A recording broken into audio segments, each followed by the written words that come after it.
하나님 사랑합니다. 하나님 감사합니다. 패역한 세대에 저희들을 버려두지 아니하시고 이 성전에 불러 모아주셔서 저희들 말씀 앞에 앉혀주셔서 감사합니다. 주님을 찬양할 수 있는 마음 주시고 부르짖어 기도할 수 있는 정말 귀한 마음 주시고 말씀을 듣고자 하는 사모하는 마음을 주셔서 감사합니다. 하나님, 오늘도 주님의 말씀을 받으러 이 자리에 나온 귀한 당신의 자녀들을 하나님께서 기억하여 주시고 이들의 영 가운데 당신의 능력 있는 말씀을 심어주시고 또 심어주시옵소서. 하나님, 우리가 살아갈 힘은 오직 말씀밖에 없음을 고백합니다. 오늘 이 말씀에 놀라운 능력의 씨앗이 뿌려질 때에 30배, 60배, 100배로 결실하게 하시고 세상을 넉넉히 이길 수 있는 믿음이 우리 안에 공급되어질 수 있도록 역사하여 주시옵소서. 하나님, 말씀을 전하는 여종은 너무나도 미련하고 부족한 것 주님께서 아십니다. 혹이라도 한순간이라도 1분 1초라도 인간의 생각이나 사상을 섞지 못하도록 살아계신 성령 하나님 간섭하여 주셔서 오직 하나님께서 담아주신 메시지만 정확하게 전달할 수 있도록 도구로만 사용하여 주시옵소서. 오늘 주님을 사모해서 나온 당신의 자녀 한 영혼 한 영혼에게 놀라운 폭포수와 같은 은혜를 부어주실 주님을 찬양하고 기대하며 이 모든 기도 예수님의 이름으로 감사하며 간절히 기도드립니다. 아멘. 찬양 좀 수고하셨습니다.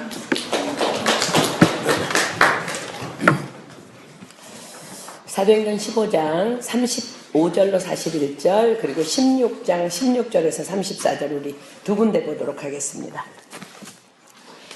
사도행전 15장 35절부터 41절까지 보고요. 그 다음에 좀 뛰어넘어서 16장 16절로 34절 이렇게 두 군데 보도록 하겠습니다.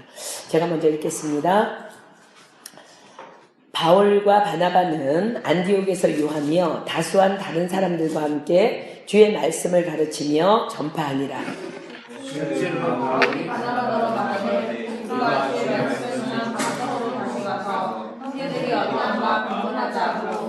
바나바는 마가라 하는 요한도 데리고 가고자 하나 바울이 감리리아에서 자기를 보거나 함께 일하러 가지 아니한 자를 데리고 가는 것이 옳지 않다 하여 서로 심히 다투어 피차 갈라서니 바나바는 마가를 데리고 배 타고 구브로로 가고 바울은 신라를 택한 후에 형제들에게 주의 은혜를 부탁함을 받고자 하더라. 수리아와 길리기아로 다녀가며 교회들을 굳게 하니라. 아멘. 자, 16장 16절 여러분들 함께 있습니다. 시작. 우리가 좋아하는 곳에 가다가 정신된 귀신들이 여전을 만나니 전으로 온 주인들에게 큰 이익을 주는 자라. 바울과 우리를 쫓아가서 소리질러 가로되 이 사람들은 지극히 높은 하나님의 종으로 구원의 길을 너희에게 전하는 자라 하며 이같이 여러 날을 하는 자 바울이 심히 괴로워하여 돌이켜 그 귀신에게 이르되 예수 그리스도의 이름으로 내가 내게 명하노니 그에게서 나아가니 귀신이 즉시 나온다.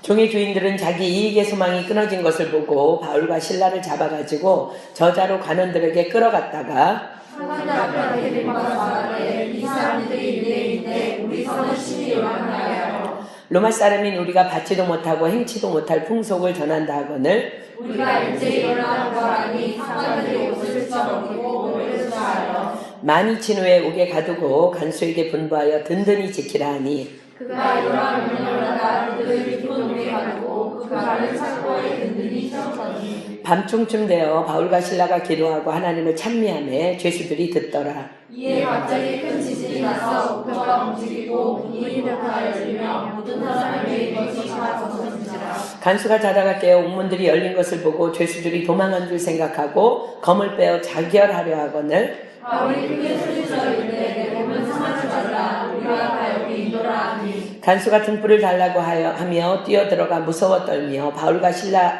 앞에 부복하고 그들을 데리고 나가 이르되 선생님이여 내가 어떻게 하여 구원을 받으리까 하거늘 가로되 주 예수를 믿으라 그리하면 너와 내 집이 구원을 얻으리라 하고 주의 말씀을 듣는 사람과 그 집에 있는 모든 사람에게 전하더라. 밤 그 시에 간수가 저희를 데려다가 그 맞은 자리를 씻기고 자기와 그 권속이 다 세례를 받은 후 저희를 데리고 자기 집에 올라가서 음식을 차려주고 저와 온 집이 하나님을 믿었으므로 크게 기뻐하니라. 아멘. 이제 우리 오늘 본문을 이해하기 위해서는요. 먼저 바울과 바나바라는 두 인물이 어떤 사람들이었으며 또 그들 가운데 어떤 일이 있었는지를 알 필요가 좀 있습니다. 자, 바울은 원래 사울이라는 이름으로 성경에 등장합니다. 이것은 이름을 바꾼 것이 아니고요. 그 당시에 유대인들은 보통 이름을 2-3개씩 가지고 있었습니다.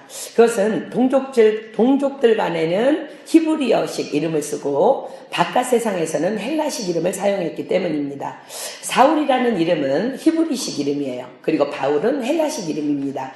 바울은 주로 로마의 영향력이 이제 지배적인 지역을 여행하면서 복음을 전했기 때문에 로마 이름인 헬라식 이름을 이제 사용하게 된 것입니다. 그런데 이제 그거보다 더 중요한 것은 바울은 그 이름을 직역하면 작은 자라는 의미를 지닙니다. 그러니까 바울은요, 환경적인 요인보다는 자신이 작은 자임을 증거하기 위해서 주로 바울이라는 이름을 사용한 것으로 우리는 성경을 통해서 이제 알 수 있습니다. 자, 고린도전서 15장 9절 잠깐 갑니다. 고린도전서 15장 9절. 고린도전서 15장 9절. 자, 바울이 이렇게 고백합니다. 고린도전서 15장 9절. 나는 사도 중에 지극히 작은 자라.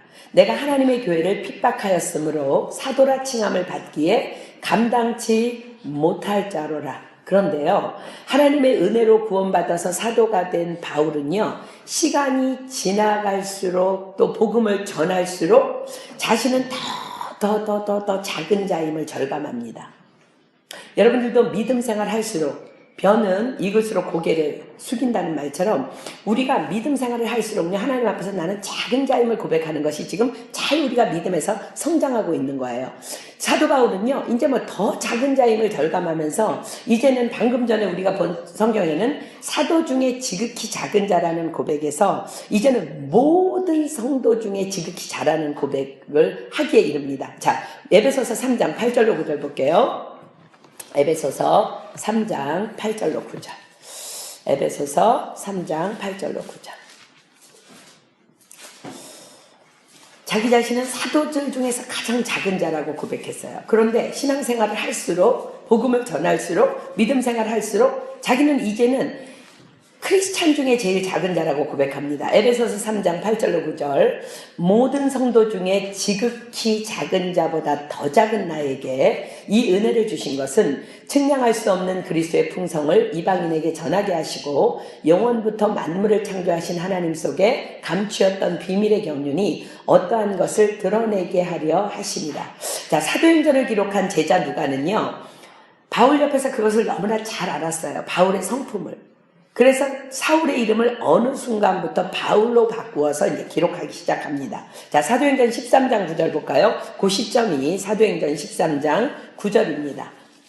사도행전 13장 9절. 사도행전 13장 9절. 바울이라고 하는 사울이 성령이 충만하여 그를 주목하고, 이제 이 시점부터 이제 바울이라는 이름이 등장합니다. 우리가 잘 알고 있듯이 사울은 원래 좀 잔인할 정도의 포악성을 지닌 자입니다. 그는 복음을 전하는 스데반을 돌로 쳐 죽이는 일의 주동자였고요. 교회를 핍박하고 그리스도인들을 옥에 넘기는 일을 사명으로 알았던 자입니다. 자, 사도행전 7장 한번 가볼까요? 사도행전 7장 55절부터 사도행전 8장 3절까지 보겠습니다. 사도행전 7장 55절부터 봅니다. 스데반이 성령이 충만하여 하늘을 우러러 주목하여 하나님의 영광과 및 예수께서 하나님 우편에 서신 것을 보고 말하되, 보라, 하늘이 열리고 인자가 하나님 우편에 서신 것을 보노라 한데, 저희가 큰 소리를 지르며 귀를 막고 일심으로 그에게 달려들어 성 밖에 내치고 돌로 칠세. 증인들이 옷을 벗어 사울이라 하는 청년의 발 앞에 듭니다. 저희가 돌로 스데반을 치니 스데반이 부르짖어 가로되, 주 예수여 내 영혼을 받으시옵소서 하고 무릎을 꿇고 크게 불러 가로되, 주여 이 죄를 저들에게 돌리지 마옵소서 이 말을 하고 자니라. 사울이 그의 죽임당함을 마땅히 여기더라. 그날에 예루살렘에 있는 교회에 큰 핍박이 나서 사도 외에는 다 유대와 사마리아 모든 땅으로 흩어지니라. 경건한 사람들이 스데반을 장사하고 위하여 크게 울더라. 사울이 교회를 잔멸할세 각 집에 들어가 남녀를 끌어다가 옥에 넘기니라. 자, 이러했던 사울이 다메섹으로 가던 길에 극적으로 예수님을 만나게 되면서 그는 그 강하고 집착하며 다혈질적인 그 성격을 복음을 전하는 자들을 잡아주기던 자에서 복음을 목숨 걸고 전하는 자로 돌변합니다. 성경은 그가 예수님을 만나자마자 즉시로 회당으로 달려가서 복음을 전했다고 기록합니다. 사도행전 9장으로 가볼까요? 사도행전 9장 20절로 22절. 사도행전 9장 20절로 22절. 즉시로 각 회당에서 예수의 하나님의 아들이심을 전파하니 듣는 사람이 다 놀라 말하되 이 사람이 예루살렘에서 이 이름을 부르는 사람을 잔해하던 자가 아니냐, 여기 온 것도 저희를 결박하여 대제사장들에게 끌어가고자 함이 아니냐 하더라. 사울은 힘을 더 얻어 예수를 그리스도라 증명하여 다메섹에 사는 유대인들을 굴복시키니라. 그러든지 말든지 계속 복음을 전하는 거예요. 이런 급작스러운 사울의 모습은요, 복음 전파에 목숨을 다하고 있던 제자들에게도 의심과 두려움을 안겨줄 정도의 파격적인 일이었습니다. 이 상황에서 이제 바나바라는 한 그리스도인이 등장합니다. 자, 이제 바나바를 성경은 이렇게 기록합니다. 사도행전 11장 24절 볼게요. 사도행전 11장 24절. 사도행전 11장 24절. 바나바는 착한 사람이요 성령과 믿음이 충만한 자라. 이에 큰 무리가 죽게 더하더라. 이 바나바가 사울을 꺼려하는 제자들을 찾아가서 설득하며 대신 변명해 줍니다. 사도행전 9장으로 한번 가볼까요? 사도행전 9장 26절로 27절. 사도행전 9장 26절로 27절. 사울이 예루살렘에 가서 제자들을 사귀고자 하나 다 두려워하여 그의 제자됨을 믿지 아니하니 바나바가 데리고 사도들에게 가서 그가 길에서 어떻게 주를 본 것과 주께서 그에게 말씀하신 일과 다메섹에서 그가 어떻게 예수의 이름을 담대히 말하던 것을 말하니라. 자, 우리가 여기서 중요하게 기억하고 우리가 지나가야 될 문제가 있는데요. 무엇인가를 다른 사람에게 전할 때에 그 전하는 내용이 사실이라 할지라도 그것을 전하는 자가 누구냐에 따라서 설득력은 달라진다는 거예요. 즉, 무엇을 말하느냐보다 더 중요한 것은 누가 말하느냐라는 거예요. 우리 모두는 하나님에 대해, 예수님에 대해서 잘 알고 있어요. 또 우리가 알고 있는 그것들은요, 거짓이 아닌 사실임을 성경은 증명해요. 그러나 내가 다른 사람에게 인정을 받을 만한 바른 인격으로 준비되어 있지 못하다면 내가 비록 복음을 전한다 할지라도 그 복음을 오히려 욕되게 만들 수도 있음을 우리는 반드시 기억해야 합니다. 잠언 26장 9절 한번 가볼까요? 잠언 26장 9절.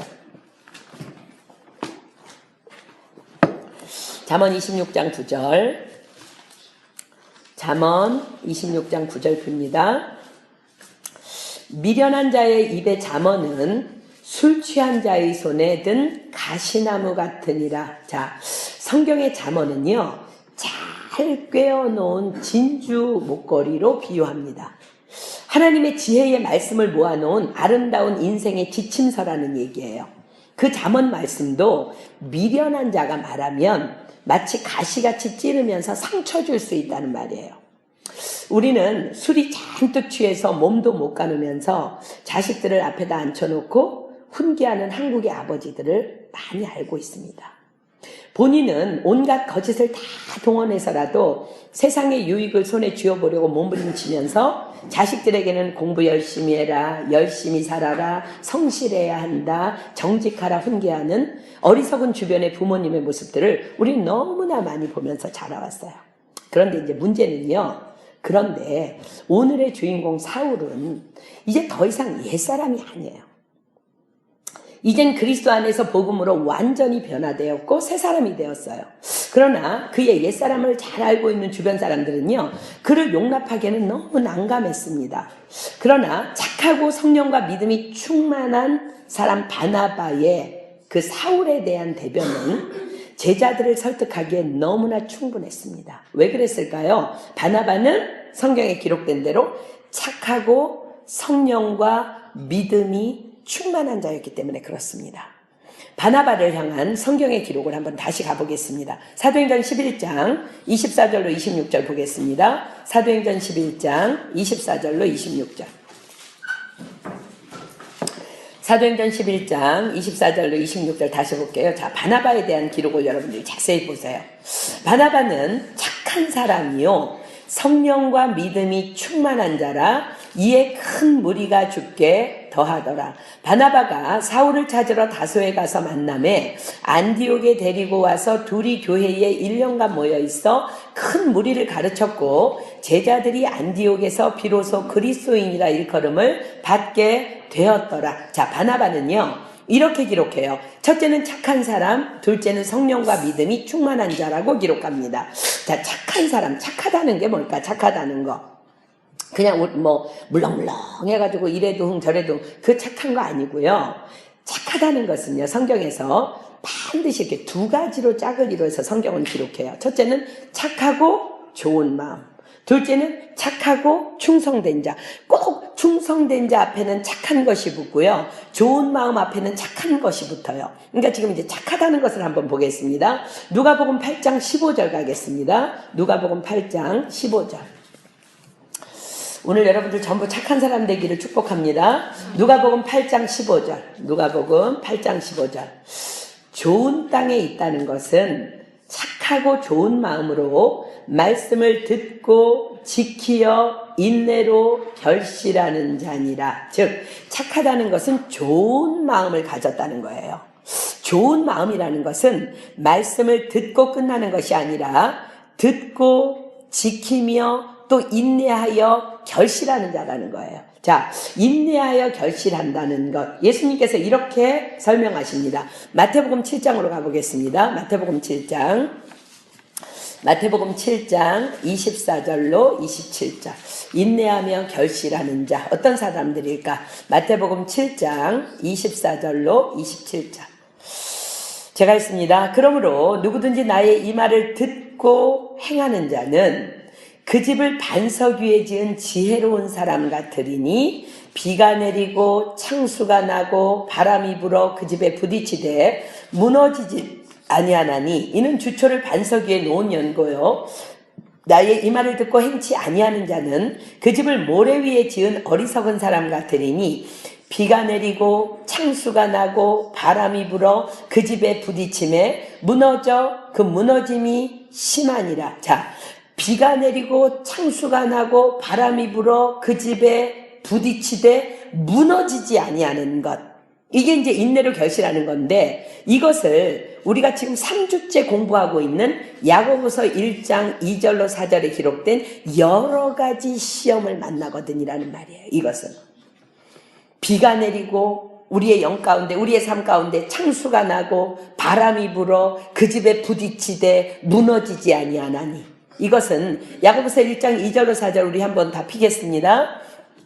내 형제들아 너희가 여러 가지 시험을 만나거든 온전히 기쁘게 여기라.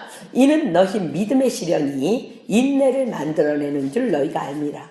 인내를 온전히 이루라. 이는 너희로 온전하고 구비하여 조금도 부족함이 없게 하려 함이라. 아멘. 즉 착하다는 것, 그것은요 좋은 마음인데 좋은 마음은 말씀을 듣고 그대로 아멘하며 그 말씀을 지키기 위해서 인내하며 나아가는 자를 의미합니다. 자, 이제 두 번째 착한 자는요 충성된 자라 그랬어요. 그렇죠? 착하고 충성된 자. 마태복음 25장 21절로 갑니다. 마태복음 25장 21절. 마태복음 25장 21절. 그 주인이 이르되 잘하였도다 착하고 충성된 종아 내가 작은 일에 충성하였음에 내가 많은 것으로 내게 맡기리니 내 주인의 즐거움에 참여할지어다 하고 착하고 충성된 종아. 자, 착하다는 것은 충성되다는 거예요. 충성의 사전적 의미는요 진정한 마음에서 나오는 성실함이라고 성경 사전이 기록합니다. 충성이라는 말을 여러분들이 한문 알죠? 한문 잘 모르는 지체들도 있는데 이 충성이라는 말을 한문으로 자세히 살펴보면요 충성의 깊은 뜻을 알 수 있어요. 이 충성할 때 충은요 이 중심이라는 중자, 마음이라는 심이 두 단어가 합해져서 형성된 단어예요. 그리고 성이라는 한자는요, 말씀 언변의 일울성이라는 두 단어가 만나서 형성된 단어입니다. 그러니까 이 단어를 종합적으로 연결시켜 보면 충성이라는 말은요, 말씀을 마음의 중심에 두고 그 말씀을 성취하는 것, 그렇게 해석이 나옵니다. 충성하기 위해서 가장 중요한 것은 말씀을 청종하는 것이겠죠. 그리고 그 말씀에 순종하는 거예요. 그러므로 충성된 일꾼은 순종하는 일꾼을 의미합니다. 언제나 성실하게 맡은 일에 순종하는 것, 이것이 충성입니다. 그래서 충성된 자는요, 언제 어디서나 그 자리에 그대로 있는 자입니다. 직장에서, 가정에서, 사회에서, 또 교회에 오면 늘 언제나 그 자리에 여전히 있는 자들 우리가 발견하게 돼. 그런 사람들은 시간이 많아서 그렇게 언제나 그 자리에 있는 것이 아니라요, 바로 그들이 충성된 자들이라는 거예요. 충성된. 훗날 사도 바울은요, 하나님께서 자신을 사도로 부르신 것은 자신을 충성된 자로 여겨주셨기 때문이라는 고백을 합니다. 자, 디모데전서 1장으로 가볼까요? 디모데전서 1장 12절로 13장. 디모데전서 1장 12절로 13절. 하나님께서는 충성된 자를 사용하십니다. 디모데전서 1장 12절로 13절 봅니다. 나를 능하게 하신 그리스도 예수 우리 주께 내가 감사함은 나를 충성되이 여겨 내게 직분을 맡기심이니 내가 전에는 회방자요 핍박자요 포행자였으나 도리어 긍휼을 입은 것은 내가 믿지 아니할 때에 알지 못하고 행하였음이라. 자, 사도 바울은요, 부정적인 관점에서는 그리스도인을 핍박하는 일에 무척 충성했던 사람입니다. 또 긍정적인 관점에서는 복음을 전하는 일에 엄청 충성한 자였음을 우리는 볼 수 있습니다. 사도 바울은요, 자신이 직분을 받게 된 유일한 이유라면 자기는 뭐 어떤 자격이 있는 것도 아니고 인격적인 사람도 아닌 바로 그냥 우직한 충성심 하나였을 거라는 고백을 하는 거예요, 지금. 즉, 바나바가 지금 착한 사람이라는 것은요, 그가 그 말씀을 들었으면 지키려는 좋은 마음과 말씀이라면 무조건 순종하는 충성된 자였음을 말씀하십니다. 그러니까 여러분, 착하다는 것은요, 좋은 마음과 충성된 마음을 가진 자가 착한 거예요. 그냥 물렁물렁해서 오빠 밥 사줘 그러면 그래, 이거 착한 게 아니고 정말 말씀을 들을 때 좋은 마음, 말씀에 충성하는 자, 그런 자들을 이제 좋은 마음이라 그래. 자, 사도행전 11장 24절로 26절. 다시 이제 바나바에 대해서 더 보겠습니다. 사도행전 11장 24절로 26절. 여러분, 오늘 좀 바나바를 도전받기를 소망합니다. 사도행전 11장 24절로 26절 볼게요. 바나바는 착한 사람이요, 성령과 믿음이 충만한 자라. 이에 큰 무리가 죽게 더하더라. 바나바가 사울을 찾으러 다소에 가서 만남에 안디옥에 데리고 와서 둘이 교회에 1년간 모여 있어 큰 무리를 가르쳤고, 제자들이 안디옥에서 비로소 그리스도인이라 일컬음을 받게 되었더라. 자, 보세요. 바나바는 착한 사람이고 또 하나는 뭐라고요? 성령과 믿음이 충만한 자라고 기록합니다. 성령과 믿음의 충만은요, 착하고 좋은 마음과 착하고 충성된 자라면 따르는 그냥 자연스러운 열매입니다. 즉, 성령과 믿음이 충만하려면 착하고 좋은 마음으로 착하고 충성된 자가 되면 되는 것이에요. 또 착하고 좋은 마음과 착하고 충성된 자가 되려면 또 성령과 믿음이 충만하면 되는 것입니다.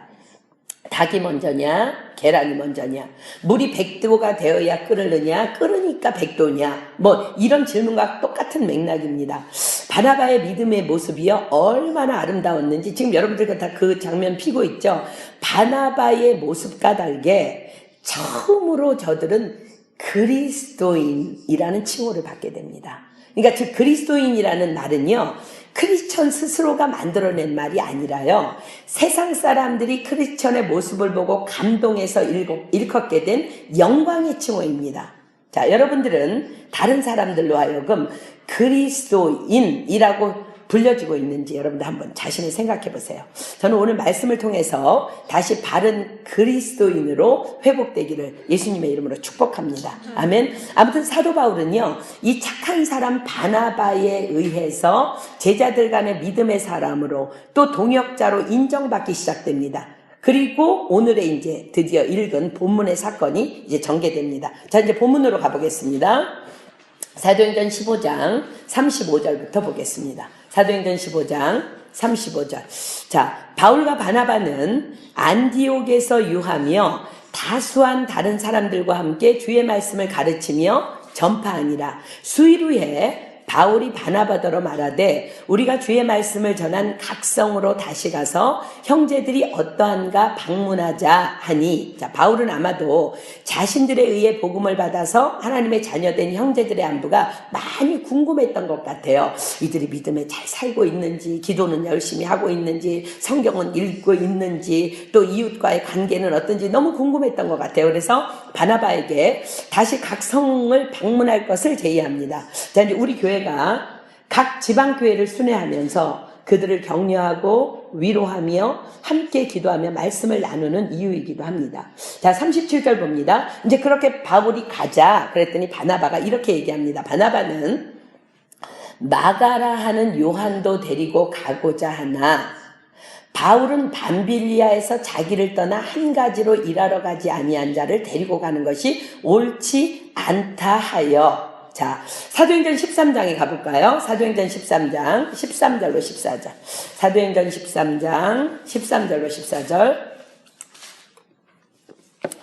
바울과 및 동행하는 사람들이 바보에서 배 타고 밤빌리아에 있는 버가에 이르니 요한은 저희에게서 떠나 예루살렘으로 돌아가고 저희는 버가로부터 지나 비시디아 안디옥에 이르러 안식일에 회당에 들어가 앉으니라. 자, 이 기록 외에는요, 어떤 이유에서 요한이 이 선교팀을 떠나서 예루살렘으로 돌아가 버렸는지 성경은 기록하고 있지 않기 때문에 우리는 그 자세한 내막을 알 수는 없어요. 그러나 사도 바울이 그를 데려가는 것이 옳지 않다라고 너무나 강경하게 말하는 것으로 보아서 요한이 아마 그렇게 아름다운 일로 떠난 것이 아닌 것을 우리는 이제 알 수 있어요.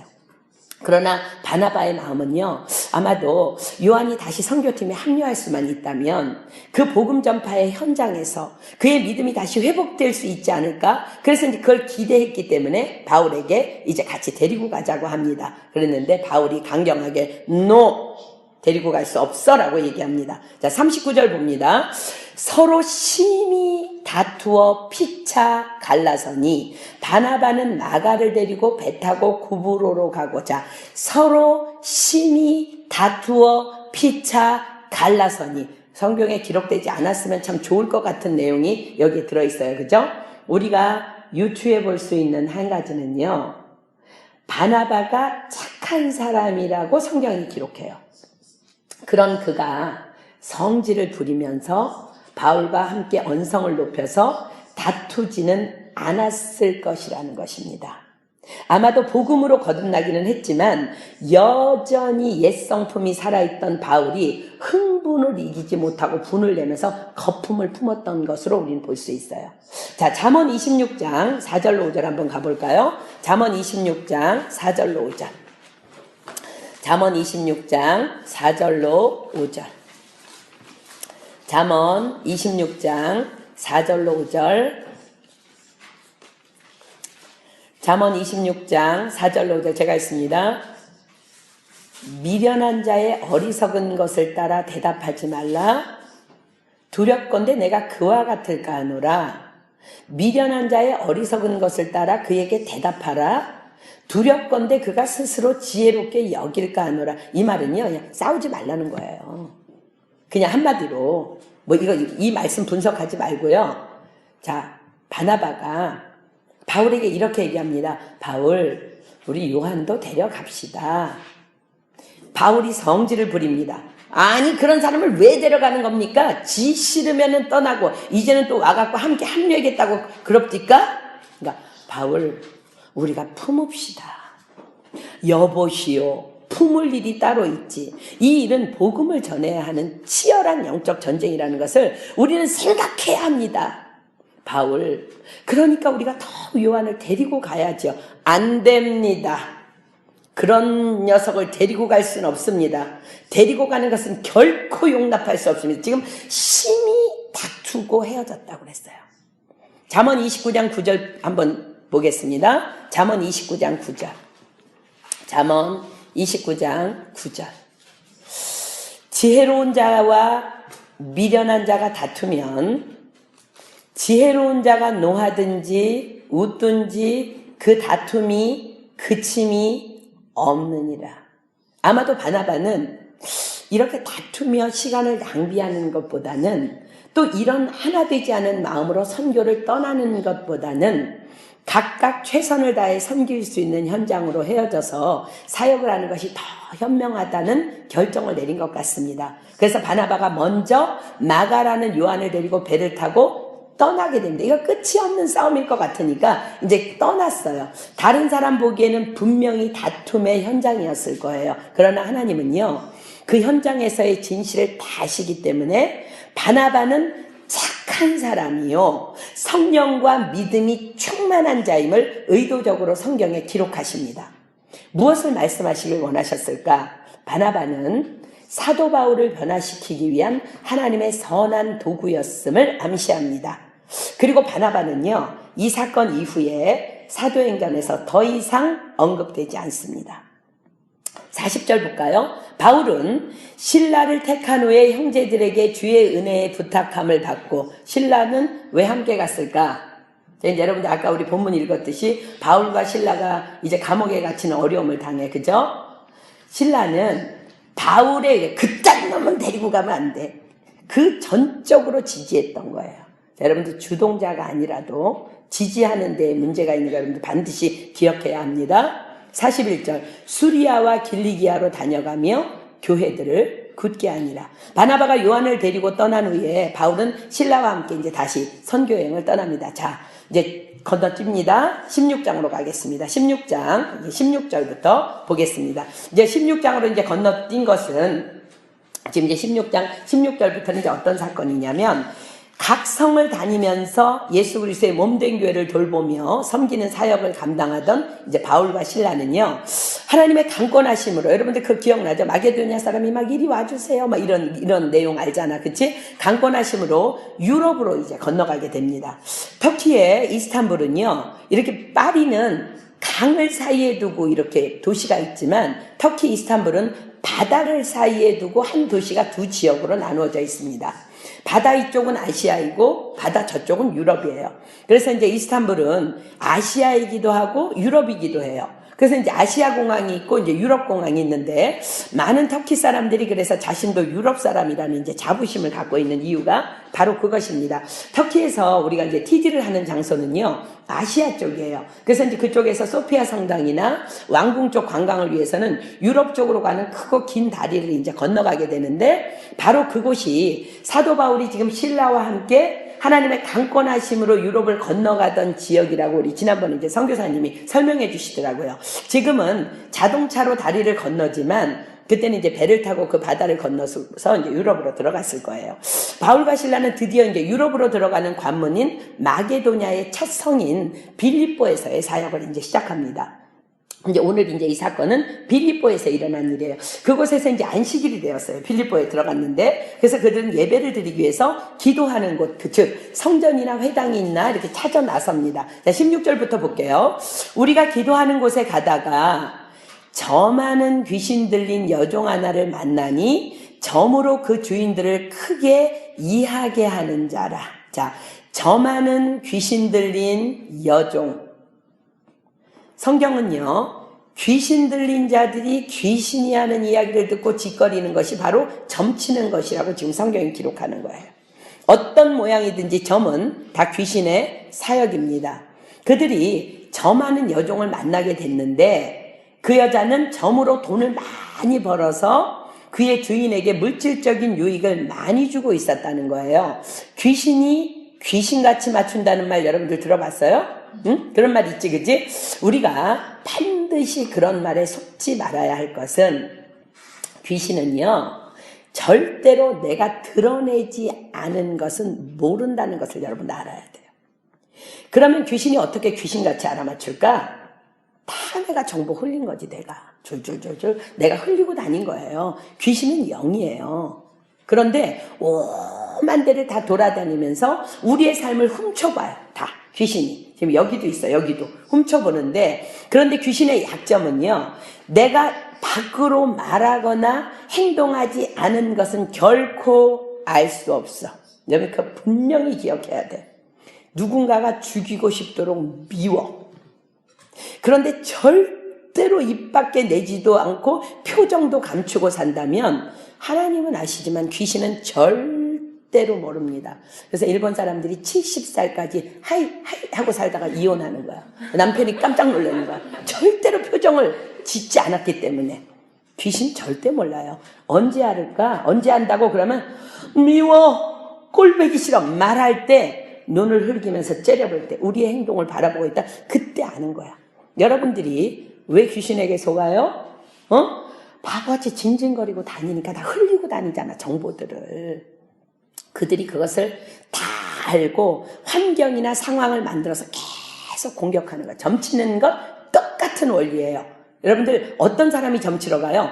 결코 삶을 멀쩡하게 막 멋지게 살다가 점치러 가는 사람 아무도 없어. 고민하고 울고 친구에게도 말해보고 교수님이랑 상담도 해보고 성질도 내보고 하다가 결론이 안 나는 거야. 하나님을 믿는 믿음이 없으니까 너무 답답해 자기가. 그러니까 이제 점을 보러 가는 거야. 당연히 귀신이 귀신같이 알 수밖에. 그놈들이 영인데 다 수집해놨지. 지가 징징거리고 다니던 거 모든 거 다 수집해놓은 거야. 너 남자친구랑 헤어졌지? 너 니네 아버지 어렸을 때 돌아가셨지? 다른 사람 보증서 다 날렸지? 깜짝 놀라는 거야. 그러면 용해. 뭐 용하긴 뭘 용해. 내가 다 흘려놓은 정보지. 그리고 용하다고 생각하고 귀신도 몰랐던 사실까지 막 다 줄줄이 말해줘. 막 그 점쟁이한테. 그리고 귀신이 시키는 대로 돈도 내고 부적도 사고 굿도 하면서 인생 망치는 거예요. 그런데 사실은요, 내가 지금껏 다 흘린 정보를 귀신이 귀신같이 수집한 것 그것뿐이에요. 그들은 결코 미래를 맞출 수 없습니다.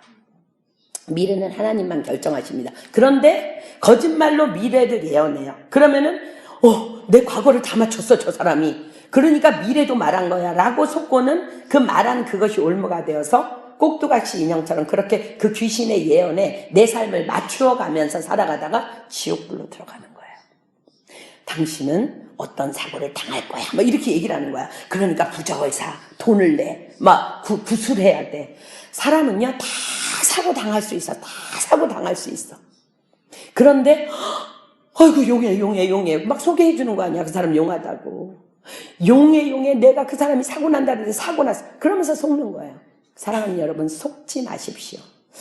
오직 하나님만이 나의 미래를 주관하신 분입니다. 아멘. 그런데요, 우리가 이제 오늘 긴장해야 될 것은, 성경은 크리스천이라고 귀신과 상관없다고 하지 않는다는 거예요.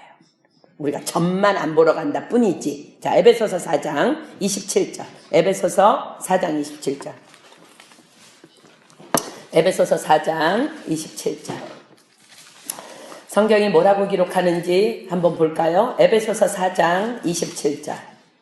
마귀로 틈을 타지 못하게 하라. 우리에게도 마귀가 틈탈 수 있다고 성경이 기록해요. 그럼 언제가 마귀로 틈타게 하는 걸까? 지금 여러분들 다 들었죠, 그죠? 예를 들어서 걱정거리가 생겼어. 어떡해, 걱정이야, 큰일 났어. 입을 벌리는 순간 귀신이 우와, 자 걱정이래. 그래, 바로 이때야. 틈이 생겼어. 빨리 걱정의 틈으로 삐지고 들어가서 계속 걱정하도록 생각을 붙잡는 거야. 그렇게 역사하는 것입니다. 베드로전서 5장 7절로 9절 봅니다. 베드로전서 5장 7절로 9절. 우리는 하나님의 말씀에 기록된 대로 행해야 돼. 베드로전서 5장 7절로 9절. 그럼 우리는 어떻게 해야 될까? 귀신에게 속지 않으려면 베드로전서 5장 7절로 9절 봅니다. 너희 염려를 다 주께 맡겨버리라. 아멘. 왜 맡겨버리냐면 이는 저가 너희를 권고하심이니라. 권고는 젖먹이 어린아이 같은 돌보심을 얘기하는 거야. 근신하라, 깨어라, 너희 대적마귀가 우는 사자같이 두루다니며 삼킬 자를 찾나니 너희는 믿음을 굳게 하여 저를 대적하라. 이는 세상에 있는 너희 형제들도 동일한 고난을 당하는 줄을 알미니라. 자, 염려라는 것은요, 하나님을 완전히 신뢰하지 못하기 때문에 발생합니다. 하나님 우리를 젖먹이 어린아이처럼 권고하신다고 약속하고 계십니다. 아무것도 염려하지 말라고, 아무것도 두려워하지 말라고, 아무것도 놀라지도 말라고, 나는 너희 하나님 아버지라고. 그럼에도 불구하고 이것을 놓치는 순간 우리는 염려하게 되고 그 염려가 넘쳐서 이제 입 밖으로 염려를 쏟아내는 것. 이것이 사단에게 틈을 내어주는 가장 어리석은 짓이라는 거예요.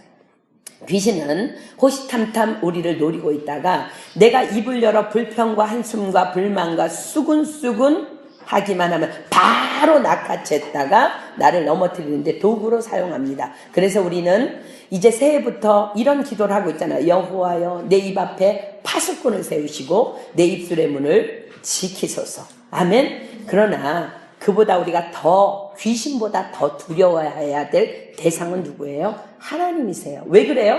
하나님은요, 귀신은요, 내가 절대 입 꾹 다물고 표정 관리하면요 절대 모르지만 하나님은 나의 마음의 생각까지도 감찰하시는 분이라기 때문에 그래요. 우리가 간음하지 않아도 마음의 음욕을 품는 자마다 이미 간음하였느니라라고 말씀하고 계십니다. 자, 여러분들, 하나님이 우리의 마음을 못 읽으신다 이런다면은 이제 우리는 기도하면 맨날 꽝인 거지. 왜냐면 이제 우리가 방언으로 기도할 때, 여러분들 방언으로 기도할 때 머리가 막 해갖고 방언만 기도하는 사람 없어요. 다 우리의 영 가운데 기도하잖아. 하나님 막 방언으로 기도하면서 하나님 오늘 우리 성경 공부 시간을 통해서 은혜 주시고 누가 오늘 뺀질거리고 안 올 것 같은데 걔 좀 오게 해주시고 막 이런 기도하잖아. 그치? 근데 여러분들 속으로 기도했는데 어떻게 알아? 그거 기도한 거야? 하나님 다 아세요. 아멘. 그러니까 여러분들이 안 해서요. 귀신은 몰라요. 근데 내가 하나 저기 집에 너무 꼴보기 싫어. 이러고 내가 마음에 생각, 하나님은 기가 막히게 아시는 거야. 민수기 14장 28절 비겠습니다. 우리는 하나님을 두려워야 돼. 귀신 있는 그까진 놈들은 두려워할 게 없어요. 그건 우리랑 상대가 아니야. 민수기 14장 28절.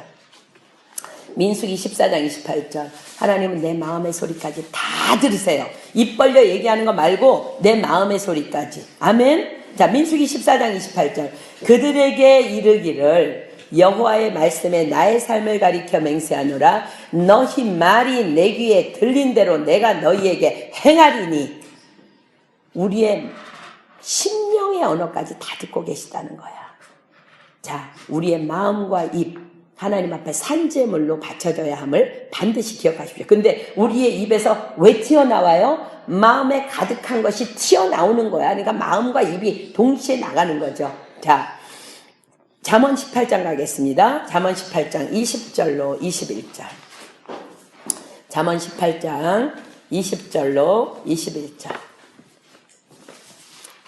잠언 18장 20절로 21절. 사람은 입에서 나오는 열매로 하여 배가 부르게 되나니 곧 그 입술에서 나는 것으로 하여 만족하게 되느니라. 죽고 사는 것이 혀의 권세에 달렸나니 혀를 쓰기 좋아하는 자는 그 열매를 먹으리라. 아멘. 우리는 그래서 긍정적이고 진취적이고 성공적이고 남을 살리는 영의 언어를 사용해야 될 줄 믿습니다. 여러분, 하나님은요 우리의 입술의 열매를 짓는다고 말씀하세요. 이사야 57장 19절 봅니다. 내가 꼴보기 싫어 그럼 제 꼴보기 싫을 때 열매를 짓자. 난 너무너무 감사해. 감사하대. 감사의 열매를 짓자. 자, 하나님은 우리의 입술의 열매를 짓는데 이사야 57장 19절. 이사야 57장 19절. 입술의 열매를 짓는 나 여호와가 말하노라. 먼데 있는 자에게든지 가까이 온데 있는 자에든지 상관없어요. 하나님은요 내가 어디 백매층 지하 땅굴로 들어가도 우리 다 알아요.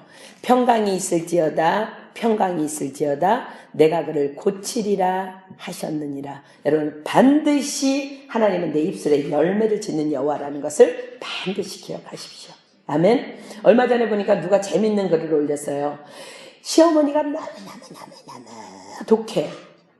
그러면은 그 며느리가 나는 저러지 말아야지 근데 독해진대. 왜 독하냐면 시어머니를 꼴보기 싫어하는 걸 마음에 품기 때문이라는 거야. 그 마음에 품고 있으면 그 독이 나한테 퍼진다는 거야.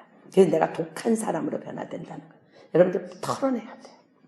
하나님 우리의 마음까지 다 감찰하시기 때문에 아멘. 우리는 입술의 열매를 짓는 하나님 앞에서 정말 이 내 마음의 생각까지도 하나님 앞에 온전하게 드려져야 될 줄 믿습니다. 아멘. 자, 이제 본문 17절 봅니다. 바울과 우리를 쫓아와서 소리질러 가로되. 자, 이제 이 귀신 들린 점치는 여종이 이 사람들은 지극히 높은 하나님의 종으로 구원의 길을 너희에게 전하는 자라 하며 이같이 여러 날을 하는지라. 바울이 심히 괴로워하여 돌이켜 그 귀신에게 이르되 예수 그리스도의 이름으로 내가 내게 명하노니 그에게서 나오라 하니 귀신이 즉시 나오니라. 귀신이 바울과 실라를 알고 있는 것은 너무나 당연해. 왜 알아? 귀신이 귀신같이 아는 게 아니라 그들은 늘 구원의 길을 전하고 다녔으니까. 그런데 계속 이 말을 여러 날 동안 반복해. 그들의 목적은 뭐예요? 바울과 실라를 속이기 위해서. 왜? 지금 그들은 맞는 말을 하고 있으니까, 또 좋은 말을 하고 있으니까, 그래서 바울과 실라가 전하는 그 주변의 복음을 듣는 사람들을 교란시키는 것이 그들의 목적이야. 맞는 말 하네. 점치는 사람들 좀 꺼렸는데 나쁜 사람 아니구먼. 이 사람들을 막 칭찬하잖아. 귀한 종이라잖아. 바울과 실라는요, 그들의 목적을 꿰뚫어보고 그 귀신들에게 명령합니다. 예수 그리스도의 이름으로 내가 내게 명하노니 그에게서 나오라. 아니 귀신이 즉시 나오니라. 자, 여러분들 지금은요, 더욱더 영적 분별력이 필요한 때임을 선포합니다. 아주 교묘하게 귀신이 활동해요. 교회는 여러분들 반드시 기억하십시오. 완전하지 않습니다. 왜 완전하지 않을까? 교회는 십자가의 사랑 없이는 도무지 설 수 없는 죄인들의 공동체이기 때문에 그래요. 십자가 없이 살 수 있는 완전한 사람은요, 교회 안에 없어요. 교회 밖에 있어요. 결코 교회 안에 들어오지 않습니다. 그러니 교회 공동체는 당연히 불완전합니다. 귀신은요, 귀신같이 그런 것들을 악용해서 교회 지체들을 세상 밖으로 빼내려고 합니다. 예수 믿는 사람들이 왜 저래? 교회 공동체가 왜 저래? 저건 아니지. 여러분들 그런 말 들으면요, 빨리 여러분의 모습을 먼저 들여다보십시오. 그럼 판단하고 있는 나는 완전합니까? 그렇지 않습니다. 결코 그렇지 않습니다. 그렇기 때문에 교회 공동체가 더욱 필요한 것입니다. 어떤 청년이 자신이 속한 교회가 불완전하다는 이유로 교회에서 나와서 완전한 교회를 찾아다니다가 자기 생각에 어떤 훌륭한 목사님이라고 생각한 그 목사님을 찾아갑니다. 그 목사님께서는요, 조용히 자신의 서재에서 활활 불타고 있는 장작 중에 하나를 집게로 꺼내서 따로 이렇게 바닥에 내려놓으십니다. 그리고는 가만히 그 떨어져 나와서 서서히 죽어가는 장작을 바라보십니다. 한참 후에 그 청년에게 말씀하십니다. 청년, 이 세상에 완전한 교회란 없다네. 만약 청년이 그 완전한 교회를 찾게 된다면 청년은 그 교회에 들어가지 말기를 간곡히 부탁하네. 왜냐하면 그 완전한 교회가 청년 자네 때문에 불완전해질 것이기 때문이네. 그리고 반드시 명심할 것은 활활 불타오르던 장작더미에서 따로 분리되어 나온 한 개의 장작이 서서히 죽어가는 것처럼 교회 공동체를 떠난 청년 자네의 삶도 저렇게 서서히 죽어갈 수밖에 없다는 것을 명심하게, 그러니 자네가 떠나온 그 교회로 돌아가게, 그 길만이 자네의 최고의 선택이 될 것일세. 그 청년에게 그렇게 권면했대요. 오늘 저는 우리 지안이 할머니에게 참 많은 위로를 받았어요. 오늘 이제 마담 성경 공부를 하는데 지안이 할머니와 할아버지가 다 오셨어요. 이제 이렇게 식사를 하고 교제 시간에 지안이 할머니께서 이런 말씀을 하시는 거예요. 자기가 여기에 이제 딸하고 사위가 와서 이제 어떤 교회를 이제 다니게 할까, 그리고 이제 몇 군데를 다니셨대요. 그러다가 어디를 가봤더니 그 교회는 우리 딸이 너무나 신앙생활하기가 좋은 곳이더래. 왜냐하면 세상도 볼 수 있고 하나님도 볼 수 있고 양다리 걸치기에 너무 좋은 곳이 많더라는 거야. 근데 여기 은혜교회 딱 오니까 자기 딸한테 그렇게 얘기했대요. 너는 이 교회에 붙어 있어라. 근데 네가 힘들 것이다. 왜냐하면 세상을 보지 못하도록 가르치니까. 그러나 나는 그곳에 딱 붙어 있어라. 그래서 자기가 이 교회에다가 박았대. 그 권사님 말씀에 의하면 여기다 박아놓고 자기 딸을 박아놓고 떠나셨대. 근데 어떤 사람이 본인의 교회에 파리에 왔대요. 파리에서 있다가 왔다 그러면서 그 교회에 오셨대요. 그래서 우리 딸도 지금 파리에 있다고. 그랬더니 어디에 다니냐 해서 파리 은혜교회 다닌다고. 그랬더니 그 사람이 막 깜짝 놀라면서 눈을 이렇게 동그랗게 뜨면서 그 교회 이상한 교회라고 소문이 났는데 빨리 그 딸을 빼내야 된다고. 그래서 권사님이 이러셨대요. 거기 가보셨어요? 그 교회 가서 예배 드려보셨어요? 제가 우리 딸 거기다가 박아놓고 왔습니다. 그 교회 좋은 교회입니다. 얼마나 하나님께서 위로를 해주시는지요. 여러분 자부를 가지십시오. 그 권사님 말대로 여러분들 신앙생활 쉽지 않아요. 왜? 자꾸 말씀을 들으면 세상을 바라보지 못하도록 하나님만 바라보도록 하니까. 그러나 여러분들의 생명줄은 하나님의 말씀밖에 없기 때문에 그렇습니다. 아멘. 오늘도 주님만 바라보는 여러분들 되기를 예수님의 이름으로 축복합니다. 아멘. 자, 다시 본문 봅니다. 저 많은 귀신이 그 여종에게서 떠나가자 더 이상 이제 점치지 못함으로 돈을 벌어들이지 못하니까 그 여종의 이제 주인들이 분노합니다. 19절부터 봅니다.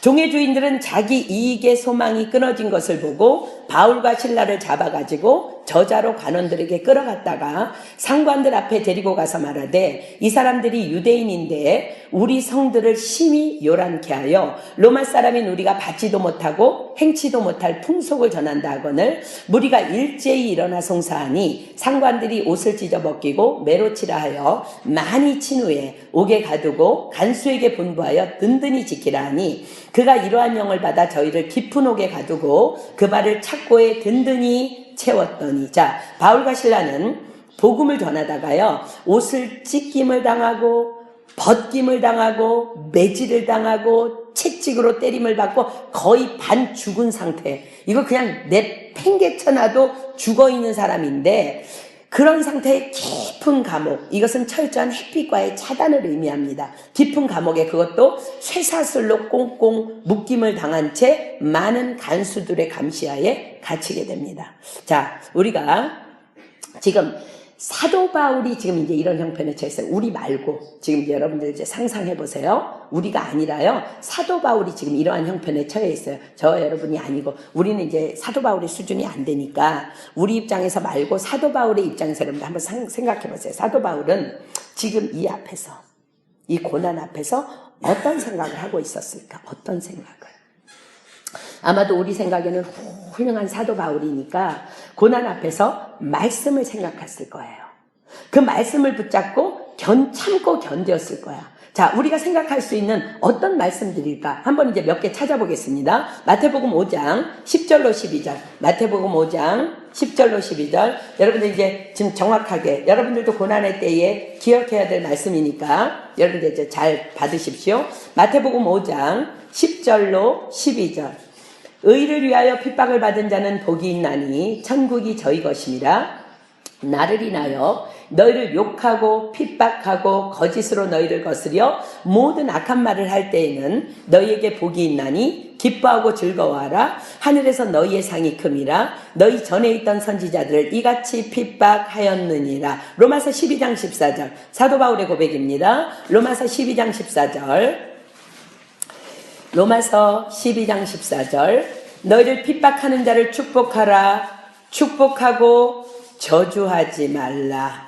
누가복음 6장 갈까요? 누가복음 6장 27절로 28절 그러나 너희 듣는 자에게 내가 이르노니 너희 원수를 사랑하며 너희를 미워하는 자를 선대하며 너희를 저주하는 자를 위하여 축복하며 너희를 모욕하는 자를 위하여 기도하라. 자, 하나 더 볼까요? 우리가 3주째 보고 있는 말씀 야고보서 1장 2절로 4절 야고보서 1장 2절로 4절 내 형제들아 너희가 여러가지 시험을 만나거든 온전히 기쁘게 여기라. 이는 너희 믿음의 시련이 인내를 만들어내는 줄 너희가 알미라. 인내를 온전히 이루라. 이는 너희로 온전하고 구비하여 조금도 부족함이 없게 하려 함이라. 자, 여러분 보세요.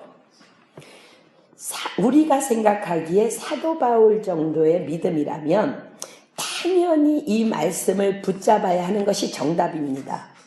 그러나 지금 바울과 실라의 형편은요 조금 달라요.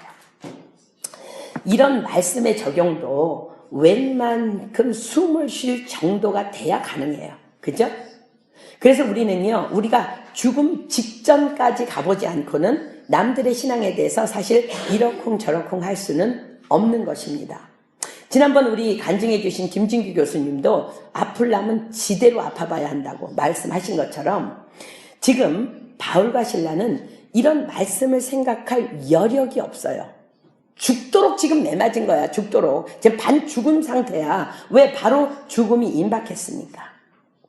여러분들이 만약 지금 죽음을 코앞에 두고 있다면 가장 무엇이 어떤 생각이 날까? 죽음을 눈앞에 둔 사람들이 생각하는 것은요, 대부분 자신의 잘못이라고 합니다. 잘못을 생각한다고 합니다. 우린 죽음 직전까지 안 가봤으니까 몰라, 그지? 어떤 사람 이제 가본 사람도 있겠지? 자신이 잘못했던 과거. 왜 그렇게까지 했을까, 내가? 용서를 빌고 싶은 마음이 가장 크다고 합니다. 죽음 직전에 가면. 그렇다면, 바울은 지금 죽음 직전에 와 있는데 어떤 생각을 했을까? 바로 이 두 가지 사건이었을 거라고 저는 믿습니다. 사도행전 7장으로 가겠습니다. 사도행전 7장 55절부터 우리 아까 본 말씀입니다. 사도행전 7장 55절부터 사도행전 8장 3절까지 자 보세요. 제가 읽겠습니다.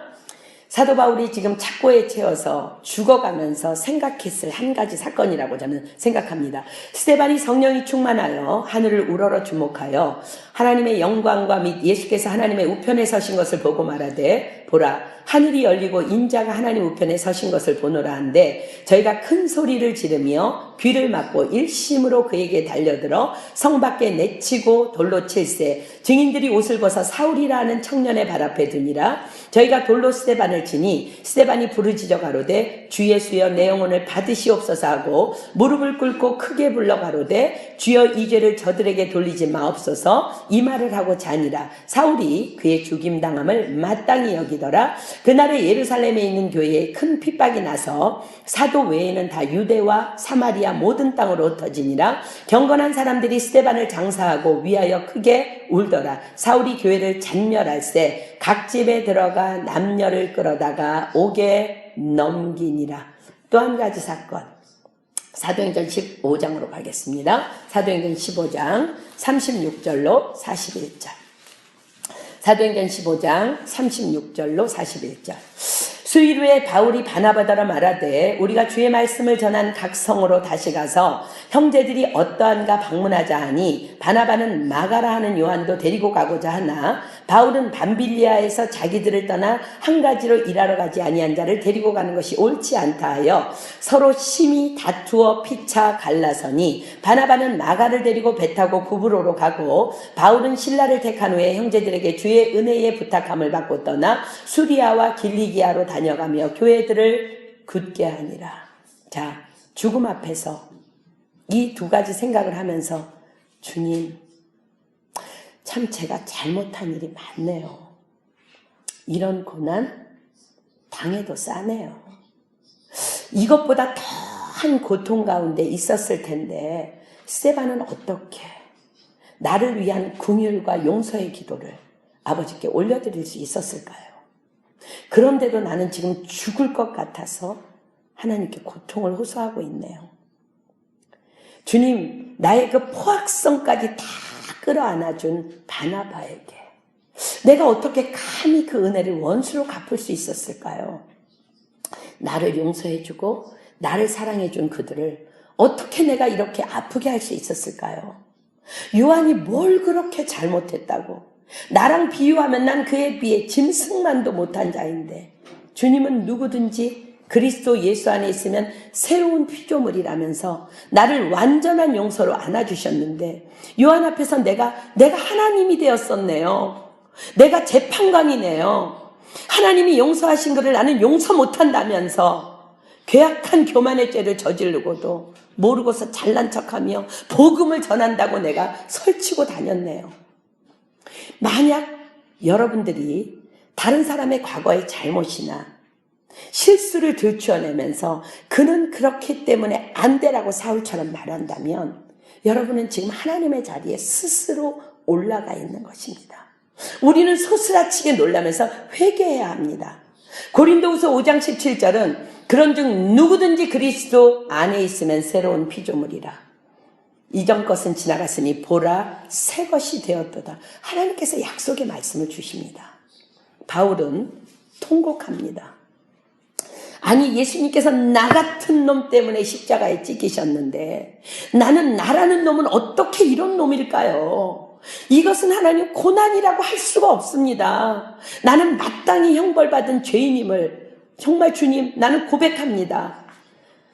여러분, 이 정도까지 생각이 미치니까 바울은요, 오직 자신이 지금 선택할 수 있는 최선은 감사뿐이라는 결론을 내립니다. 정말 나는 죽어야 마땅하건만 나를 살리시고 살리실 뿐 아니라 복음을 전하는 이런 영광스러운 직분까지 허락해 주신 주님께 난 오직 할 수 있는 것은 감사와 찬양뿐이야. 나는 내가 죽더라도 이렇게 하고 죽어야겠어. 여러분, 성령 충만의 최고의 절정은요, 하나님께서 지으신 그대로의 회복입니다. 사도 바울은 고난을 통해서 그 고난 가운데서 자신을 지으신 하나님의 창조의 목적으로 회복되기 시작합니다. 자기도 모르게. 이사야 43장 21절에 뭐라고 얘기해요? 이 백성은 내가 나를 위하여 지었나니 나의 찬송을 부르게 하려 함이라. 의도적으로 한 것이 아니라 그 고난 앞에서 하나님 앞에 나아가다 보니까 창조의 목적대로 회복되기 시작하는 거야. 여러분, 이 백성은 내가 나를 위하여 지었나니 나의 찬송을 부르게 하려 함이라는 이 원문에서의 찬양은 예배와 경배를 의미합니다. 감사함으로 예배드리며 감사함으로 찬양함이 하나님께서 인간을 지으신 목적이라는 거예요. 돌이켜보면 감사할 것뿐임을 기억했던 사도 바울은 이 고난의 시간에 자신을 창조하신 하나님의 목적을 이루어드리기로 결정한 거예요. 그래서 그 고난 가운데서 여러분들이 만약에 하나님을 찬양하기로 결정한다면 그것은 성령의 음성대로 순종하고 있음을 알리는 가장 큰 내 안의 영적인 내적인 증거입니다. 자, 25절, 본문 25절 볼까요? 밤중쯤 되어 바울과 실라가 기도하고 하나님을 찬미하며 죄수들이 듣더라. 자, 죄수들이 듣도록 온 감옥에 울려 퍼지도록 그들은 어떤 마음으로 무슨 찬양을 했을까? 어떤 마음이었을까? 저는 이 감옥에서의 이 고백이 갈라디아서를 만들었다고 생각합니다. 갈라디아서 2장 20절로 가겠습니다. 갈라디아서 2장 20절. 그때의 고백이에요. 갈라디아서 2장 20절. 갈라디아서 2장 20절. 내가 그리스도와 함께 십자가에 못 박혔나니 그런즉 이제는 내가 산 것이 아니요 오직 내 안에 그리스도께서 사신 것이라. 이제 내가 육체 가운데 사는 것은 나를 사랑하사 나를 위하여 자기 몸을 버리신 하나님의 아들을 믿는 믿음 안에서 사는 것이라. 이 마음으로 찬양을 불렀을 거라고 저는 믿습니다. 그럼 어떤 찬양을 불렀을까? 제가 어저께 이 말씀을 준비하면서 갑자기 이 찬양이 생각났어요. 이 사도 바울이 이 찬양을 불렀을 것 같아요. 나 같은 죄인 살리신 그 은혜 놀라워. 잃었던 생명 찾았고 광명을 얻었네. 큰 죄악에서 건지신 주 은혜 고마워. 나 처음 믿은 그 시간 귀하고 귀하다. 이제껏 내가 산 것도 주님의 은혜라. 또 나를 장차 본향에 인도해 주시리. 거기서 우리 영원히 주님의 은혜로 해처럼 밝게 살면서 주 찬양하리라.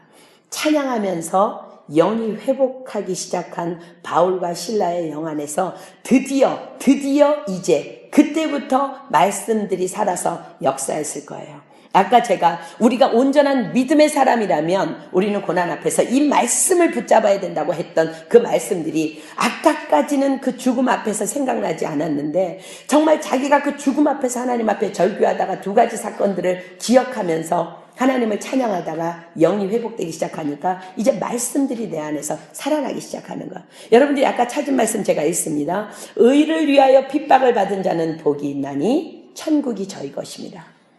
나를 인하여 너희를 욕하고 핍박하고 거짓으로 너희를 거스려 모든 악한 말을 할 때는 너희에게 복이 있나니 기뻐하고 즐거워하라. 하늘에서 너희의 상이 큼이라. 너희 전에 있던 선지자들을 이같이 핍박하였느니라. 너희를 핍박하는 자를 축복하라. 축복하고 저주하지 말라. 너희 듣는 자에게 내가 이르노니 너희 원수를 사랑하며 너희를 미워하는 자를 선대하며 너희를 저주하는 자를 위하여 축복하며 너희를 모욕하는 자를 위하여 기도하라. 내 형제들아, 너희가 여러 가지 시험을 만나거든 온전히 기쁘게 여기라. 이는 너희 믿음의 시련이 인내를 만들어내는 줄 너희가 알미라. 인내를 온전히 이루라. 이는 너희로 온전하고 구비하여 조금도 부족함이 없게 하려 함이라.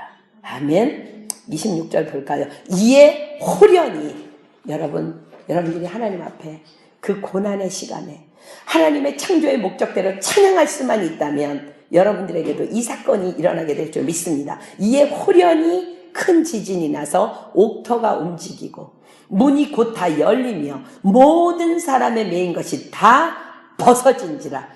바울과 실라뿐만이 아니라 옥에 갇힌 모든 내 주변의 사람들이 다 풀어지게 됩니다. 아무것도 바라는 것 없이 내가 지금 죽음을 맞이한다 할지라도 그저 하나님의 은혜가 너무 감사해서 찬양을 올려드린 것 뿐인데, 바울과 실라는 옥토가 지진으로 흔들리며 옥문이 열리며 매인 것이 다 풀어지는 기적을 경험합니다. 이 백성은 내가 나를 위하여 지었나니 나의 찬송을 부르게 하려 함이라. 그렇습니다. 우리가 오직 하나님의 영광을 위한 목적을 가지고 나아갈 때에 우리의 모든 매임이, 우리의 모든 문제가 온전히 풀어지는 역사가 일어남을 정확히 말씀해 주시는 현장입니다. 지금 여러분들 무엇에 매여 있습니까? 고난 가운데에서 또 어떤 삶의 현장에서도요, 우리의 목적은 오직 감사와 찬양이에요. 여러분, 성경에 왜 이 말씀이 기록되어 있을까요? 우리는 그 과정을 겪지 않아도 된다는 거야. 우리는 빨리 하나님 앞에, 고난 앞에서 그냥 감사와 찬양, 하나님께서 나를 창조한 그 목적대로 하나님 앞에 예배드리며 감사와 찬양을 올려드리면 된다는 거예요. 우리는 어떤 삶의 현장에서도 우리의 목적은 오직 감사와 찬양을 드려야 될 줄 믿습니다. 그럴 때에 우리의 모든 문제는 문제가 아니라 기적의 현장으로 바뀌어질 줄 믿습니다. 아멘. 우리가 그렇게 고난 가운데 하나님 앞에 찬양할 때 하나님 얼마나 영광 받으시겠어요? 영광 받으실 때 일어나는 놀라운 사건으로 가보겠습니다. 빌립보서 4장 19절로 20절. 빌립보서 4장 19절로 20절. 빌립보서 4장 19절로 20절. 나의 하나님이 그리스도 예수 안에서 영광 가운데 그 풍성한 대로 너희 모든 쓸 것을 채우시리라. 하나님 곧 우리 아버지께 세세 무궁토록 영광을 돌릴지어다. 아멘. 그렇기 때문에 우리는 먹든지 마시든지 무엇을 하든지 다 하나님의 영광을 위해서 해야 될 줄 믿습니다. 오늘 여러분들은 무엇을 위해 먹고, 무엇을 위해 마시고, 무엇 때문에 일하고, 무엇 때문에 공부하고, 무엇 때문에 사역하고 있습니까? 죽을 것 같은 극심한 고통, 까닭에 시작되었던 그 부르짖음이요, 자신의 과거의 잘못을 기억하도록 인도했고, 그 까닭에 회개하게 됐고, 이 고통, 난 감당해도 되는 인간이라면서 회개하면서 그럼에도 나를 구원하신 그 은혜에 감사해서 찬양했을 때 그것을 믿음으로 받으시며, 바울과 실라를 구원하신 하나님은 바로 저와 여러분의 하나님이신 줄 믿습니다. 아멘. 그래서 우리에게 고난은 축복일 수밖에 없는 거예요. 그러므로 사랑하는 여러분 다시 말씀 기억해야 돼요. 내 사랑하는 형제들아, 너희가 여러 가지 시험을 만나거든 온전히 기쁘게 여기라. 이는 너희 믿음의 시련이 인내를 만들어내는 줄 너희가 알미라. 인내를 온전히 이루라. 이는 너희로 온전하고 구비하여 조금도 부족함이 없게 하려 함이라. 아멘. 여러 가지 시험을 만나거든의 세 번째 목적을 우리가 오늘 공부하고 있습니다. 자, 첫 번째 뭐였어요? 제자들이 예수님께서 가라고 하신 길에서 풍랑을 만났어요. 그죠? 믿음의 기도를 가르치시기 위한 의도적인 시험이었습니다. 그러니까 우리는요, 범사에 기도하면 돼. 그냥 범사에. 풍랑 만나서 기도하지 말고 범사에 기도하게 되면 풍랑의 때에도 기도한다는 거야. 그래서 부르짖어 기도를 하도 안 하니까 하나님이 기도하라고, 기도의 방법을 가르쳐 주시려고 풍랑을 만나게 한다는 거야. 두 번째, 마르다와 마리아의 동생 나사로가 병들어 죽은 것. 그들이 제안하고 있는 죽음이 끝이라는 그 믿음의 한계를 뛰어넘게 하시려는 의도적인 시험입니다. 자, 오늘 세 번째, 복음을 전하다가 죽을 지경에 이르기까지 매맞고 옥에 갇힌 것, 선줄로 생각하는 교만을 깨트리기 위한 의도적인 시험입니다. 여러분, 우리는 수많은 자들에게 상처를 주었을 거예요. 수많은 일들에 그럼에도 불구하고 우리는 용서를 받았어요. 그런데 어쩌면 그렇게 내 잘못들은 기억을 깜깜하게 못하고 다른 사람들의 잘못들은 그렇게 기억을 잘하는지, 그래서 지금 내가 쓰임받고 있는 거는 너무나 마땅한데 요한을 데리고 가자 그러니까 사도 바울이 열내는 거야. 피 튀기면서. 저런 놈은 안 된다는 거야. 어쩌면 그렇게 자기 자신을 잊어버리고 남들의 잘못만 지적하는지. 오늘 바울과 실라의 이 고난은요, 선줄로 생각하는 교만을 깨트리기 위한 의도적인 시험이었습니다. 사도 바울은 그것 때문에 완전한 사역자로 변화됩니다. 자, 이제 본문 27절 봅니다. 놀라운 일들이 이제 사도 바울이 기대하지도 못했던 일들이 일어납니다. 간수가 자다가 깨어 옥문들이 열린 것을 보고 죄수들이 도망한 줄 생각하고 검을 빼어 자결하려 하거늘 바울이 크게 소리질러 가로되 내 몸을 상하지 말라. 우리가 다 여기 있노라 하니 안 돼. 우리 아무데도 안 갈게. 나가지 마. 가만히 있어. 죽지 마. 이렇게 얘기하는 장면이에요. 옥문이 열렸다는 것은요, 내 자유의지로 그곳을 빠져나갈 수 있는 환경이 열린 것을 의미해요. 그러나 바울과 실라는 간수들을 위해서 그곳에 그대로 머물기로 결정합니다. 왜 그럴 수 있었을까? 더 이상 바울 자신 까닭에 누군가가 불이익을 당하지 않기를 원하는 바울의 깨진 마음을 보여줍니다.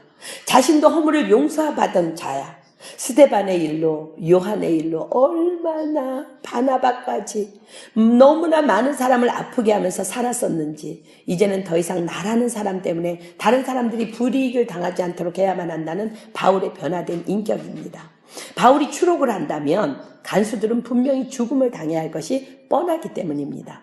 29절 봅니다. 간수가 등불을 달라고 하며 뛰어들어가 무서워 떨며 바울과 실라 앞에 부복하고 저희를 데리고 나가 선생들아 내가 어떻게 하여야 구원을 얻으리까 하거늘 가로되 주 예수를 믿으라 그리하면 너와 내 집이 구원을 얻으리라고 주의 말씀을 그 사람과 그 집에 있는 모든 사람에게 전하더라. 밤 그 시에 간수가 저희를 데려다가 그 맞은 자리를 씻기고 자기와 그 권속이 다 세례를 받은 후 저희를 데리고 자기 집에 올라가서 음식을 차려주고 저와 그 온 집이 하나님을 믿었으므로 크게 기뻐하니라. 자, 여러분 보세요.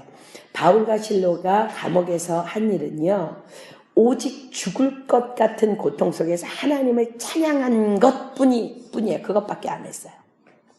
그런데 그들은요, 감옥의 간수와 그의 가족들에게, 그것도 그들의 자발적인 요청으로 그것으로 인해 복음을 전하는 구원의 역사를 경험합니다. 누군가를 전도하여 복음으로 인도하기를 우리가 원한다면 그저 우리 삶 속에서 여러 가지 시험을 만나더라도 그냥 하나님께 감사하고 찬양하십시오. 내 문제의 문이 열릴 뿐 아니라 그로 인해서 주변에 복음을 모르는 자들이 나에게는 너는 어떻게 그렇게 살 수 있니? 네가 믿는 예수님은 어떤 분이래? 나에게도 복음을 좀 전해달라는 그 역사가 일어나게 될 줄 믿습니다. 아멘. 하나님의 섭리와 계획, 우리는요 그 누구도 아무도 알 수 없어요. 다만 우리가 알 수 있는 것은 그분은 선하신 분이에요. 그분의 계획은 완전하시다는 거예요. 왜 내가 이런 고난을 겪어야 할지 우리는 모를 때에 그분의 선하심만을 기억합시다. 그분의 완전하심만을 기억합시다. 복음을 전하다가 매맞고 옥에 갇힌 것, 세상의 눈으로 보면 고난의 극치이지만 하나님의 계획하심은 바울을 완전케 하려 하심이에요. 완전케. 고난 가운데 부르짖음의 기도를 가르쳐 주셨고 그의 영을 열어 수많은 실수와 허물을 알게 하셨고 그 까닭에 더 이상 교만할 수 없어.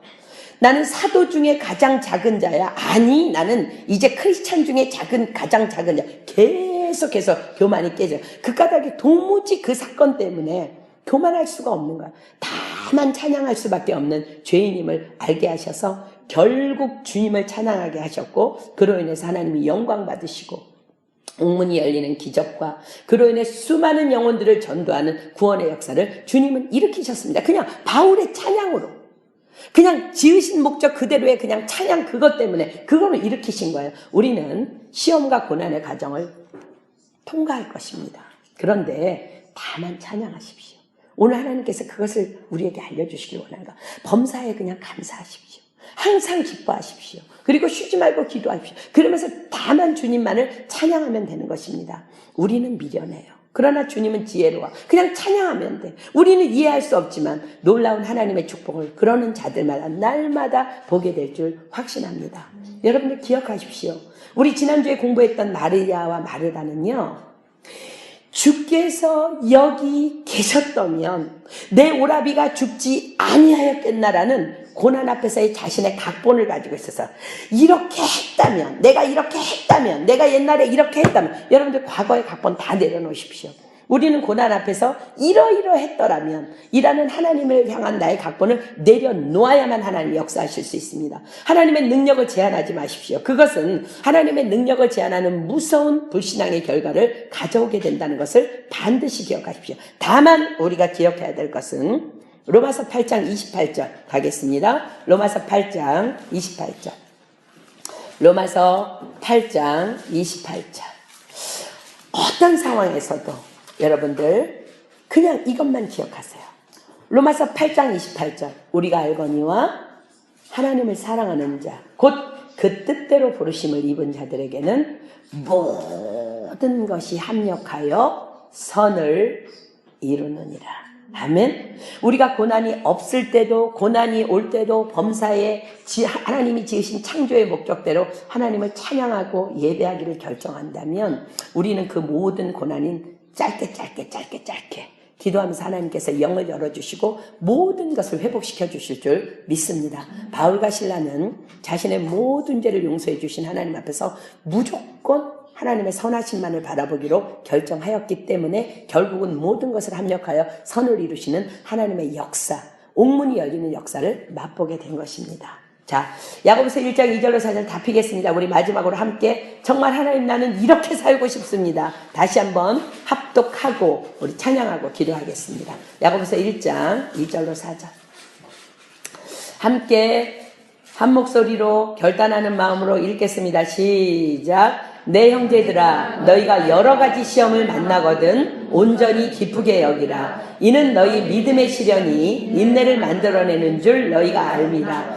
인내를 온전히 이루라. 이는 너희로 온전하고 구비하여 조금도 부족함이 없게 하려 함이라. 아멘. 자, 우리 찬양하고 기도하겠습니다.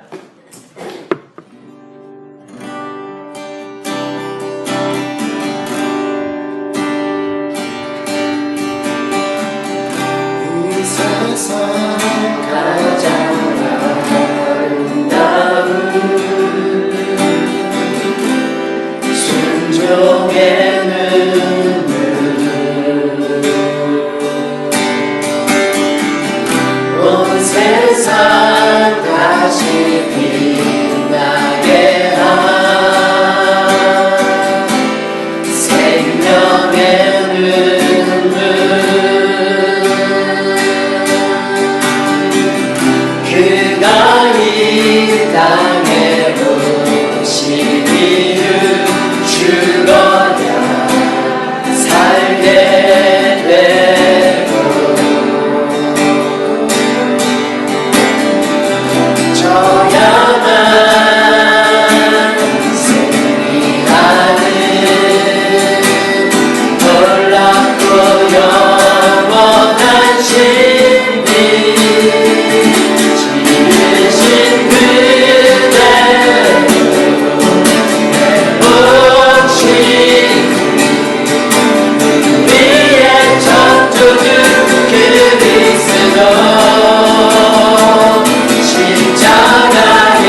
시간 나눈 감사합니다.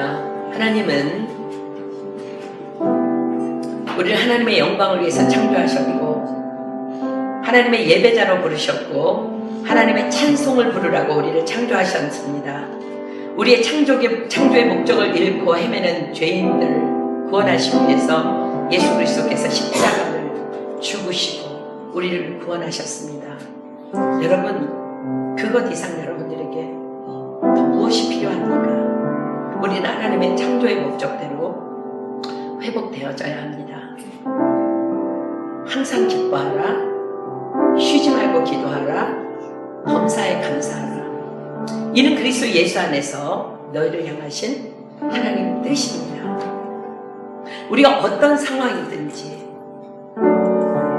구원 까닭에 항상 기뻐하며 범사에 감사하며 쉬지 말고 기도할 때에 우리에게 고난은 고난일 수 없을 것입니다.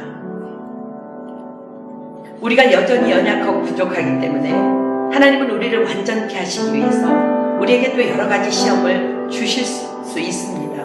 그러나 우리가 오늘 결정할 때에 하나님, 나는 어떤 순간에도 주님의 창조하신 그 지으신 목적대로 하나님만 찬양하며 하나님께 감사하며 하나님을 예배하는 자로 결정합니다.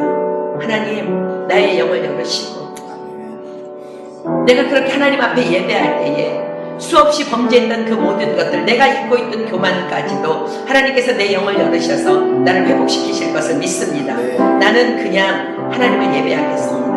나는 그냥 하나님을 찬양하겠습니다. 나는 지금 이 순간 그냥 하나님께 감사하겠습니다. 바울과 실라가 감옥 안에서 그렇게 했을 때에 호련히 웅문이 열리면서 모든 매인 것이 풀어졌던 것처럼 나는 미련하여 내 과거의 과오를 알지 못하지만 내가 다만 주님을 찬양하오니 이 시간 나의 영을 열어 주시옵소서. 나를 회복시켜 주시옵소서. 나를 고쳐 주시옵소서. 모든 것들이 풀어지게 하여 주시옵소서. 이 시간 우리 주여 삼창합니다. 시작. 주여! 주여! 주여!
하나님께서는 예수 그리스도를 이 땅에 보내셨습니다.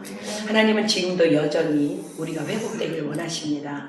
그래서 하나님은 우리를 완전히 회복시키셔서 내가 거룩하니 너희도 거룩하라 하신 그 말씀을 성취시키기 위해서 우리에게 고난을 때로는 주시는 것입니다. 여러분 반드시 기억하십시오. 고난은 축복입니다. 우리 인생들이 고난을 당하는 것은 하나님의 본심 아니라고 말씀하십니다. 그러나 나에게 고난이 있든 없든 오늘 우리가 결정해야 할 것은 어떤 상황에서도 하나님을 예배하고 찬양하며 감사하기로 결정하는 것입니다. 그럴 때에 우리는 어떤 고난이 와도 그냥 똑같이 살면 되는 거예요. 하나님께서 우리의 영을 열으시고 우리를 고치시고 회복하시고 하나님의 목적대로 가장 아름다운 그 창조의 목적대로 우리를 지으시고 하나님 마음껏 우리를 사용하여 주실 줄 믿습니다. 이 시간 하나님께서 주신 말씀을 누구든지 한 사람이 되도록 감사기도 했으면 좋겠습니다. 그리고 주님께서 가르쳐 주신 기도로 모임패하도록 합니다.